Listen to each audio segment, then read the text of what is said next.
Have you ever thought about growing a beard, but you've got patchy areas and you're worried that's going to affect your beard length?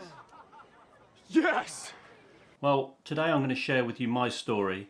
I'm Jamie Cox and you're watching the Table series where we discuss everything bearded with a video out every week.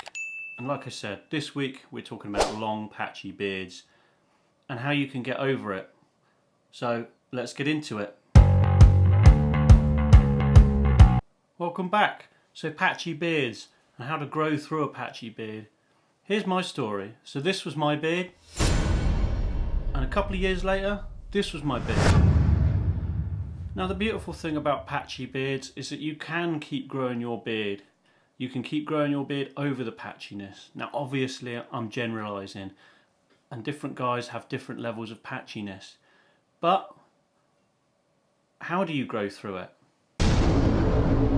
So my experience with growing your beard out when it was patchy was pretty difficult. I've got two patches here and another two here and here. Now these are actually the most common places that men have patches, so it's really not too much of an issue, especially on these areas. If you grow your hair out, it kind of just sort of goes into one another and you don't notice those too much. And if you shave your head, you can, some guys taper them down and it kind of looks pretty decent. But the two main patches here and here, these are the big issues. Now, it's not easy growing your beard out when you have patches. What? Because as you grow your beard longer and longer, for the first 3 to 4 months, it's actually going to accentuate those patches. It's going to make them show more than ever. But you need to push through this. Once you've pushed through this stage and your hairs finally start going over the patches and covering them up, then you won't even notice. You can't notice it on mine, right?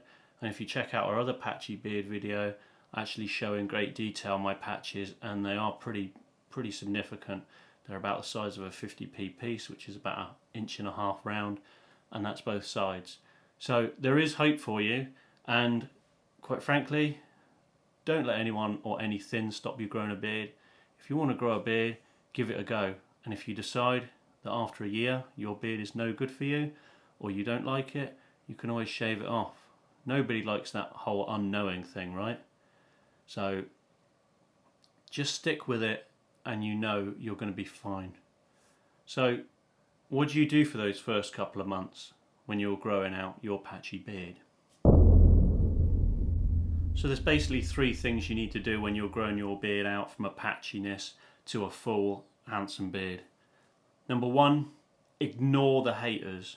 Haters can be family, friends, people you don't even know will take the mickey out of your beard. What's that? Chewbacca got chewy. Oh, another beard joke. They wouldn't insult you usually, but all of a sudden when you start growing a beard, people think they can insult you. Completely ignore them. People hate change and they hate guys growing a beard. I got a bunch of stick when I started growing my beard, and now everyone shuts up about it. Once it's established, people stop bothering you. Second thing is beard oil. Make sure you've got a good beard oil that stops your itchiness, keeps your skin hydrated, and it keeps your hair nice and soft. It also keeps your beard looking awesome. And let's face it, the more awesome your beard looks, the less likely you are to shave it off. And the third and final thing is get yourself a decent ball hair brush. Now, it may sound silly to get a ball hair brush when you've just started growing your beard, but after the first month or two, you're going to want to buy yourself a ball hair brush. It not only helps to style your beard, but what it does is it clears away those dead skin cells, and it helps spread the product through your beard. So it's definitely a product you should be looking at. Thanks for watching everybody. Check out our other videos, subscribe, like, and all that other stuff.